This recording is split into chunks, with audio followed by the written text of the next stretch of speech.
Imagine jumping off a highway overpass straight into a moving SUV packed with heavily armed hitmen, all while listening to classic 90s hip-hop. This psycho in a red spandex suit isn't your average superhero, and he's about to turn this entire city into his personal butcher shop. Welcome to Deadpool, where revenge is a dish best served with maximum effort and zero filter. We start inside a yellow cab, where our antihero Wade Wilson is chilling in the back like a total main character. His driver, Dopinder, is low-key crying over his crushed love life after his dishonorable cousin stole his dream girl. Wade drops some surprisingly deep romance advice while lounging around in his skin-tight suit. Dopinder asks why he's wearing red, and Wade admits he's on a holiday mission to track down the monster who destroyed his life. Wade has been counting down every single minute for over a year just to get his brutal revenge. Just as he steps out of the cab, Wade realizes he completely left his massive bag of guns in the trunk. Instead of turning back, he decides he's going to mess these guys up with only 12 bullets and 2 sharp swords. He pays Dopinder with a crisp high five and leaps over the bridge ledge with absolute chaotic energy. While sitting on top of the highway signs, he vibes to music and draws a hilarious picture of himself obliterating bad guys. Wade breaks the fourth wall right away, flexing on how he got his own movie by relentlessly annoying the studio heads. He lays out his main goals: fix his mutated face and murder every single bad guy on his hit list. With a wild leap, he drops straight through the sunroof of the speeding convoy below. He immediately starts beating down everyone inside the car, screaming for a guy named Francis.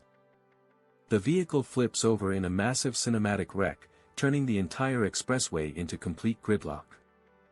Local news starts panicking as reports flood in about a lunatic in red causing total bloody mayhem. Over at the X-Mansion, giant steel superhero Colossus sees the news and realizes Wade is wilding out again. Colossus desperately wants to recruit Wade into the X-Men, but his edgy teenage sidekick Negasonic isn't impressed. Colossus forces her to eat a healthy breakfast snack before they head out to stop Wade's murder spree. Back on the bridge, Wade confronts the surviving mercenaries and explains that his red suit hides his blood. He points out a terrified henchman and jokes that the guy picked the exact right color of pants for today. Since he only has 12 rounds left, Wade tells the thugs they are going to have to share his shots. He begins a bloody, perfectly timed countdown as he pops off headshots left and right. Wade executes insane acrobatic flips, eliminating guards with terrifying combat precision. He lines up 3 bad guys in a single row and executes them with one single, ridiculous bullet. When he wastes his final rounds, he shrugs it off because the cool factor was completely off the charts. Wade struts through the wreckage hunting for Francis, but realizes the head boss isn't even there.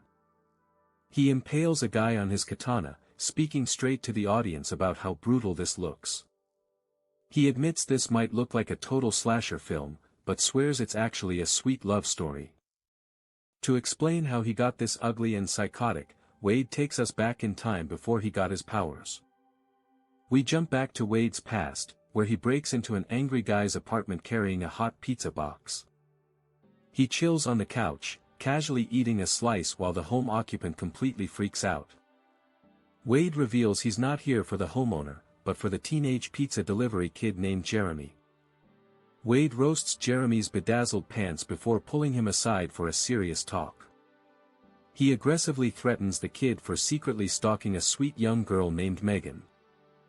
Wade warns Jeremy that stalking girls is totally cooked behavior that won't be tolerated. Instead of breaking his bones, Wade gives him a stern warning because he secretly has a soft spot. He lets the terrified kid run away, officially closing out another merc job. Wade calls Megan to confirm her stalker is handled, taking a small payment for his trouble. When a random kid calls him a superhero, Wade shuts it down immediately because he hates praise. He identifies strictly as a bad guy who gets paid to beat up even worse people. Wade strolls into Sister Margaret's, a shady underground bar where dangerous hitmen hang out. He catches up with his best pal Weasel, who runs the joint and manages all the dirty contracts. Wade orders his favorite trashy cocktail while handing over his hard-earned cash. Weasel points out that Wade is way too soft because he constantly takes low-paying protector gigs. Wade jokes about his former life in special forces, traveling the globe just to eliminate bad dudes. Weasel hands him the drink with the most unhinged name on the menu. Wade sends the drink to a massive mercenary across the room just to mess with him. A massive brawl almost breaks out, but Wade keeps his cool like it's just another Tuesday. Weasel reveals the bar runs a twisted betting pool where mercs bet on which member will die next. Wade finds out Weasel actually placed a bet on Wade's own death, leaving him completely flabbergasted. Wade roasts Weasel for being toxic, swearing he's going to live past 100 just to spite him. Wade buys the whole bar cheap domestic beer to celebrate surviving another day. That's when he spots Vanessa standing by the jukebox, instantly drawn to her dark energy. He approaches her and learns she works as an escort, but she isn't intimidated by him at all. They instantly start playing a hilarious game of trauma top trumps to see who had the worst childhood. Vanessa matches him trauma for trauma without missing a single beat. Their banter gets insanely dark, but their twisted chemistry is completely off the charts.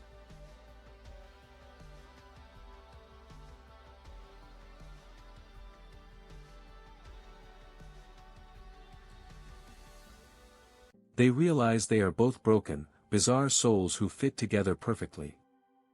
Wade is completely smitten by how wild and unapologetic she is. He hands over his remaining cash and a Yogurtland gift card for some time together. Weasel watches in disbelief as Wade completely falls head over heels in seconds. Instead of going somewhere private, Wade takes her straight to an arcade to play skee-ball. They trash-talk each other like competitive middle schoolers, bonding over pure chaos. Wade trades in all his winning tickets to buy her a plastic Voltron ring. He officially proposes a weirdly sweet relationship using cheap arcade prizes. Vanessa reminds him that his paid time is officially running out. Wade trades his remaining prize eraser just to buy 3 extra minutes of her time. They end up spending those few minutes cuddling like total romantics. This sparks a wild year-long montage where they fall deeply in love through every holiday. They match each other's freak perfectly, celebrating Chinese New Year in style. They try every weird dynamic imaginable, building an unbreakable, loving bond.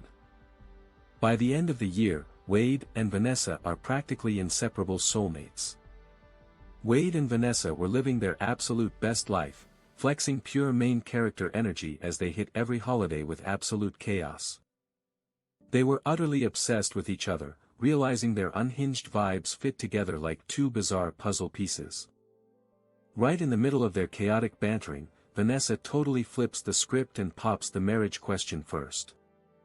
Wade drops his jaw, pulls out an actual ring, and suddenly this mercenary killer is crying tears of joy like a softie. Their love was low-key unbreakable, brimming with nerdy pop culture jokes and unadulterated goofy energy. Wade breaks the fourth wall to remind us that real life is basically a series of brutal disasters punctuated by tiny breaks of joy. And just as their happiness peaked, the universe hit them with a massive sledgehammer of reality. Wade collapses and gets hit with the ultimate nightmare scenario, late-stage terminal cancer. While Vanessa desperately researches every experimental treatment on Earth, Wade just stares at her, terrified he will forget her face. Now, jumping back to the present highway brawl, Deadpool is relentlessly hunting down the trashbag human named Francis. He narrates his own beatdown like an overenthusiastic sports commentator while pummeling bad guys on the bridge.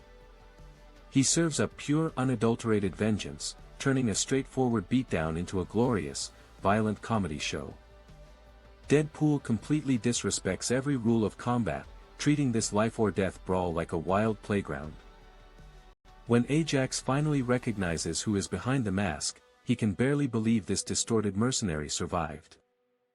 Wade rips off his mask to show his heavily scarred face, joking he looks like he was mauled by a wrinkled dog.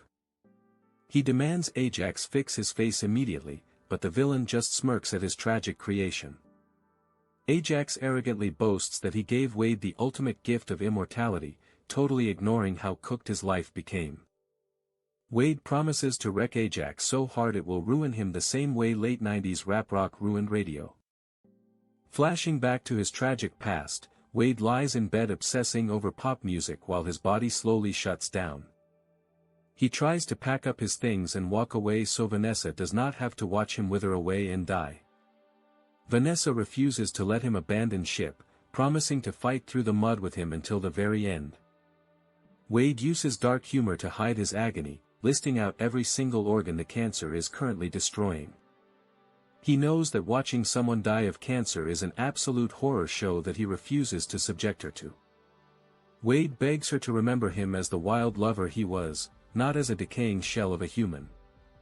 Vanessa swears she will stalk him in the next life with pure romantic dedication if he tries to give up now. She tries to comfort him with aggressive affection, proving her loyalty is top-tier main character energy. Desperate for an escape, Wade heads straight to Weasel's bar looking rougher than a sandbox. Weasel mocks all of Vanessa's homeopathic cancer remedies, pointing out how desperate their situation has gotten. They exchange dark, goofy banter to keep Wade from completely breaking down in front of his best friend. Weasel even jokes that Wade dying of cancer means he finally gets to collect the cash from their betting board. That is when Weasel points out a shady guy in a sleek suit sitting in the corner, obviously looking for trouble. The recruiter walks up and drops exact details about Wade's tragic diagnosis like he has been stalking him. He reads off Wade's elite military record, trying to recruit him back into the world of shadow operations. The agent acknowledges that Wade became a cheap mercenary defending helpless strangers out of guilt. Then comes the unbelievable pitch: this secret organization claims they can completely erase his terminal cancer. Not only that, but they promise to give him superhuman abilities beyond his wildest dreams. They offer to turn him into a full-fledged superhero, but Wade instantly gets sketchy vibes from the offer. Wade rejects the creepy agent, thinking it sounds like a sketchy infomercial, and walks away. He drops a wild insult on his way out, maintaining his sarcastic defense mechanisms until the end. Back at home, Wade wakes up sweating from nightmares, drowning in existential dread about his ticking clock. He realizes the absolute cruelest part of dying is seeing the immense pain it inflicts on the woman he loves. To give Vanessa a real future, Wade makes the heartbreaking choice to leave her in the dead of night. Back in the present highway scene, Deadpool breaks the fourth wall to list the perks and downfalls of being a hero. He brags about dry cleaning discounts and movie deals, completely ignoring the giant metal man standing behind him. He complains that superheroes are all righteous losers while talking directly to the camera.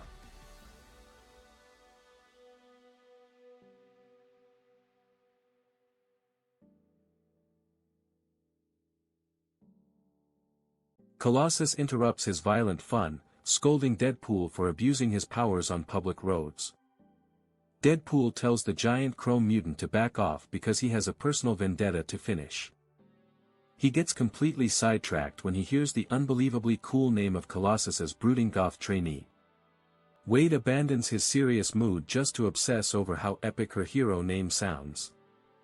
Negasonic hits him with maximum teenage apathy, making Wade laugh at her classic angsty energy. He pushes her buttons instantly, refusing to take the X-Men seriously even while cuffing Ajax. Colossus tries to preach morality, so Wade drops a wildly inappropriate insult directly at his metal face. He insists Ajax deserves a brutal death and tells Colossus to stop acting like a righteous hall monitor. Colossus tries to recruit Wade into joining the X-Men, begging him to become a true hero of justice. Deadpool aggressively refuses, roasting the entire X-Mansion setup and its bald leader without hesitation. He keeps dropping hilarious, unhinged pop culture insults while throwing hands at the giant steel mutant. Deadpool wins up and punches Colossus straight in the metal face, breaking his own hand instantly.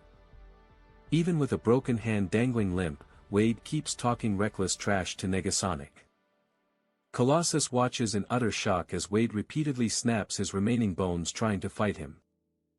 Wade keeps kicking and punching with broken limbs, looking like an absolute maniac who refuses to back down. He drops another wild adult joke while lying on the ground broken in half, utterly unbothered by pain. When Colossus mentions taking him to Professor X, Wade meta-jokes about the confusing X-Men movie timelines. He pokes fun at the studio cinematic universe continuity right before Colossus handcuffs him to his wrist. Colossus drags him along like a naughty child, but Deadpool refuses to play by the rules. Deadpool pulls out his small knife and brutally saws off his own hand just to escape the handcuffs. Blood sprays everywhere in a ridiculously graphic moment as Wade flips off the highway bridge into a garbage truck. Wade's inner monologue takes us back to the fatal moment that led to his life falling completely apart. He admits that signing up with the shady recruiter was the single worst decision he ever made. Past Wade walks into the creepy experimental laboratory, having officially surrendered to desperation. Before starting, Wade makes one legendary demand: do not make his superhero suit green or animated. He is strapped to a cold metal table, keeping his mood light with endless sarcastic commentary. He mocks the terrifying henchwoman Angel Dust, pushing her buttons from the moment he sits down. That is when Ajax enters the room, coolly introducing himself as the administrator of this dark facility. Ajax reveals this is not a medical lab, but a private torture camp that turns desperate humans into superweapons. He coldly explains that to unlock Wade's dormant mutant genes, they must break his body through extreme suffering. Ajax brags that the torture procedure burned out his own nerve endings, leaving him unable to feel physical pain. Instead of cowering in fear, Wade relentlessly mocks Ajax's real name Francis, making a joke out of his villainous ego. Ajax leaves Wade strapped down with Angel Dust, ready to unleash unimaginable physical nightmare torture upon him. Francis low-key promises Wade a full menu of nightmare-fueled tortures until his mutant gene decides to wake up. To cope with the absolute horror, Wade starts listing his absurd bucket list ideas with his fellow inmate. He drops crazy jokes about public nudity and Meredith Baxter Birney like he is not literally strapped to a gurney. When the other captive mentions just wanting to make pancakes for his kids, Wade softly admits he just wants to see Vanessa again.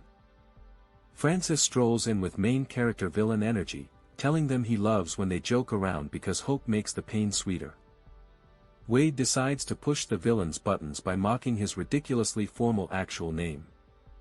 He literally spells out Francis to trigger the guy, snatching the dry cleaning tag right off his lab coat. Francis is visibly losing his chill, calling Wade relentlessly annoying. The twisted doctor threatens to sew Wade's mouth shut if he does not stop running his lips. Wade points out the ultimate loophole in 24/7 torture, saying you cannot really step up the pain from maximum. So Francis drops an absolutely devious tactic, putting Wade inside a hyperbaric chamber designed to suffocate him slowly. They lock him in a sealed pod that drops oxygen levels right to the edge of passing out, dragging out the suffocation forever. Francis drops the real truth bomb: they do not build superheroes here, they build mind-controlled super slaves to auction off. He brutally lets Wade know that he will never see Vanessa or his old life ever again.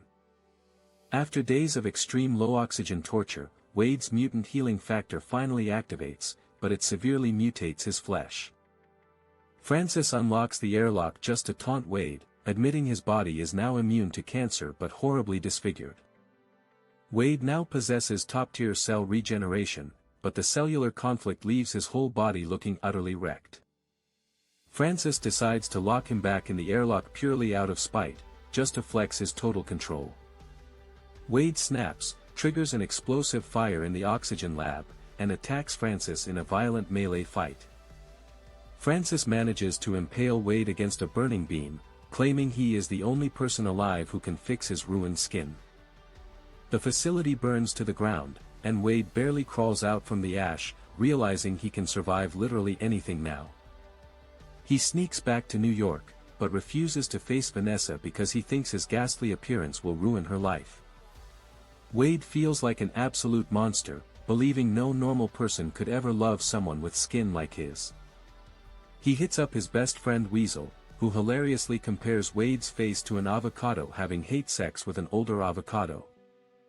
Weasel tells him straight up that he looks like Freddy Krueger had a child with a topographical map of Utah. Wade vows to hunt down every single goon in Francis's crew until he forces the British psychopath to fix his face. Weasel suggests he needs a thick mask to hide that nightmare fuel visage from the rest of humanity.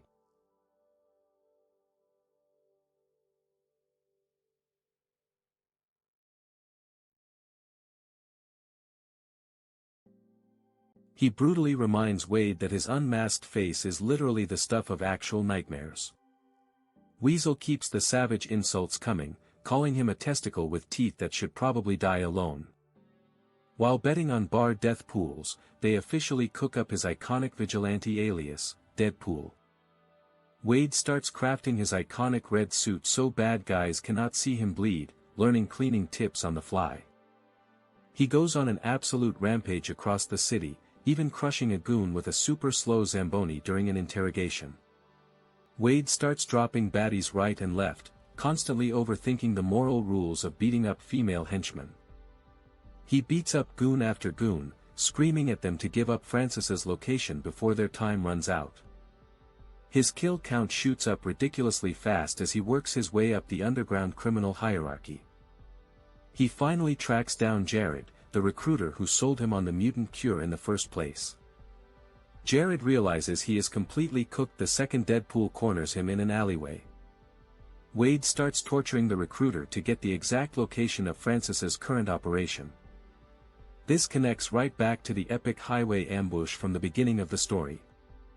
After taking that heavy gunshot hit in the highway clash, Deadpool limps into a yellow cab to head back home. He is totally salty because his whole grand highway plan ended with Francis escaping in a helicopter. Wade retreats back to his apartment, which he shares with an elderly blind woman named Al. He drops a hilarious meta-commentary about breaking the fourth wall inside another fourth wall break. Even while bleeding out on the couch, Wade cannot stop dropping quick-witted banter on his roomie. Blind Al gives him zero sympathy, telling him to put some disinfectant on his fresh wounds. Instead of feeling sorry for himself, Wade starts assembling cheap IKEA furniture with his roommate. He recites the absurd Craigslist ad he originally posted to find a roommate who would not judge his looks. Wade vents his immense frustration about letting Francis slip right out of his hands. Meanwhile, Francis discovers that the mysterious red-suited assassin hunting his men is actually Wade Wilson. Francis realizes Wade survived the lab fire and decides they need to put him down permanently. The villain acknowledges that a regenerating mercenary running loose is terrible for his underground enterprise. Back at the apartment, Wade is high out of his mind on painkillers while waiting for his severe injuries to heal. His severe hand injury is slowly regenerating, resulting in a tiny, hilarious baby hand. Blind Al tries to drop some real wisdom, pushing Wade to go find Vanessa and admit the truth. Wade pushes back, claiming looks are literally everything in the modern dating world. She reminds him that true love goes way deeper than skin level, but Wade refuses to listen. Wade uses his tiny growing hand to make a totally unhinged dirty joke before hiding in his room. Meanwhile, Francis and his powerhouse enforcer Angel Dust crash Sister Margaret's bar looking for answers. Francis demands to know where Wade is hiding out, keeping his terrifying threat level sky high. He scans the bar's infamous Deadpool board and notices a picture of Vanessa hanging on the wall. Francis immediately connects the dots, figuring out that Vanessa is Wade's ultimate emotional weakness. Weasel tries to act tough, but wisely steps aside as the villains walk away with their new target. Right after they leave, Weasel frantically calls Wade to warn him that his girl is in serious danger. Wade rushes over in panic, feeling a wild mix of complete fear and intense rage. He tracks Vanessa down to the strip club where she is currently working her shift. Wade admits to Weasel that he has low-key been secretly stalking her this whole time out of love. He watches her from the shadows, completely terrified to reveal his new face to the love of his life. Wade gets cold feet right outside her dressing room, hype-talking himself just to try and walk inside. He knows he cannot keep hiding forever if he wants to protect her from Francis's revenge. His internal debate rages as he struggles with his extreme insecurity over his mutated face. He genuinely believes he looks too horrific for anyone to ever love him again. His desire to fix his face is no longer just pride, but a desperate need to keep Vanessa safe. The clock is ticking fast as the deadly villain gets closer to taking the only thing Wade cares about. Wade takes a deep breath, knowing he has to face his biggest fear before Francis gets to her first. As the announcer calls the next answer, Wade gears up to finally make his move inside the crowded club. Wade is in absolute panic mode because the villains just kidnapped his entire world. He gears up like an absolute maniac, demanding every single firearm in the house. Before leaving, he drops a bombshell confession to blind Al about hidden stash spots. Meanwhile, Vanessa is keeping major main character energy locked up at the scrapyard. Francis brags about how indestructible Wade is while preparing a deadly trap. Wade pulls up to the X-Mansion to recruit Colossus and Negasonic for backup. The metallic behemoth agrees to step in and help rescue Wade's girlfriend. Dopinder pulls up in his taxi, revealing he kidnapped his romantic rival. Wade tells Dopinder to drop the murder plan and stick to old-school charm. The chaotic dream team arrives at the scrapyard ready for war. But Wade immediately realizes he left his giant bag of weapons in the cab. Stranded without guns, Wade pulls out his katanas to do this the hard way.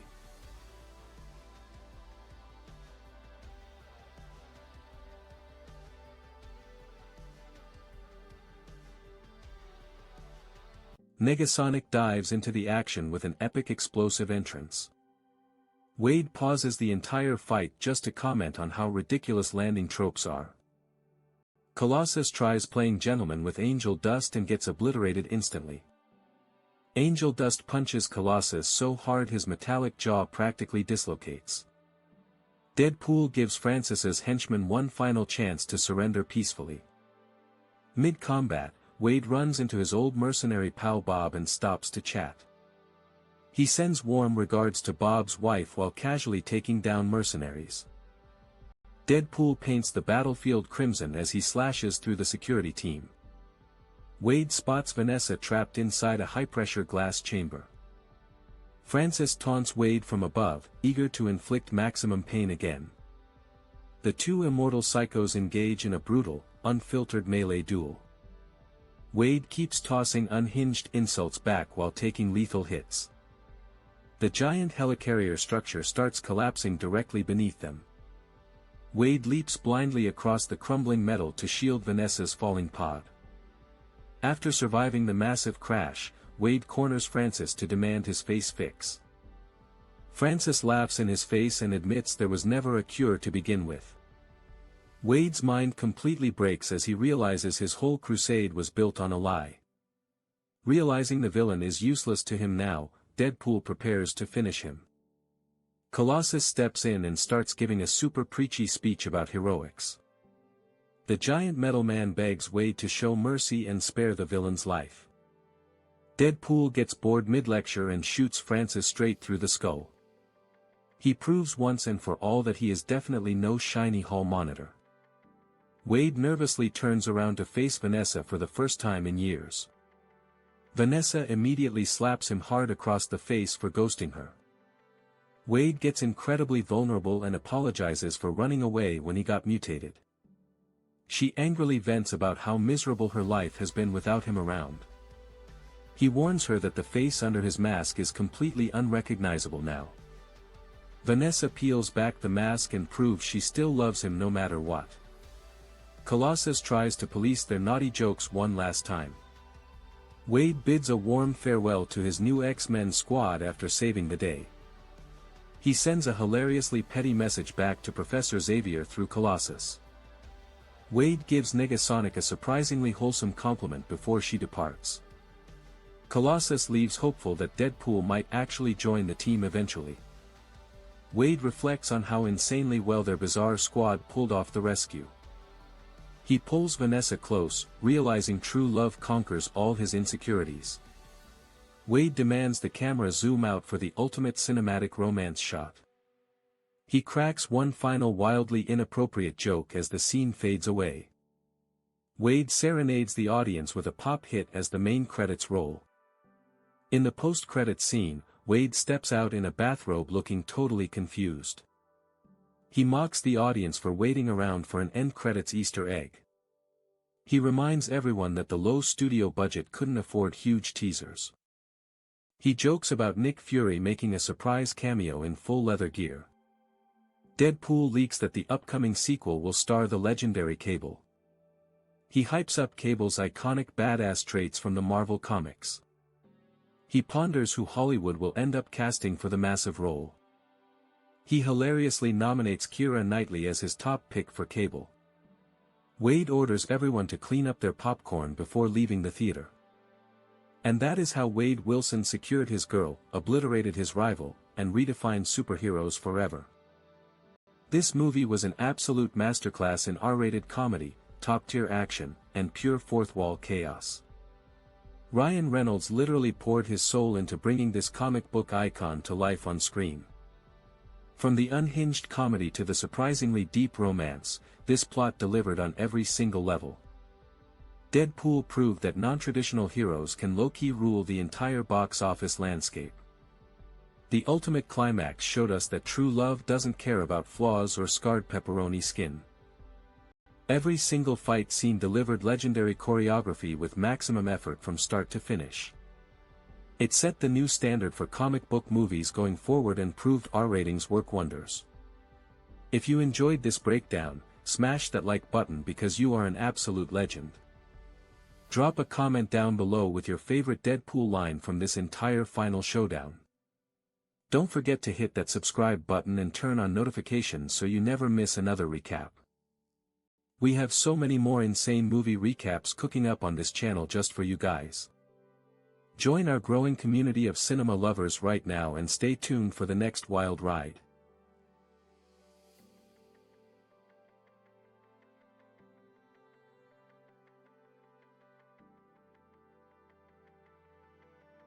Thanks for sticking through until the very end of this 4-part Ultimate Recap series. Until next time, keep that main character energy high and keep living life with maximum effort.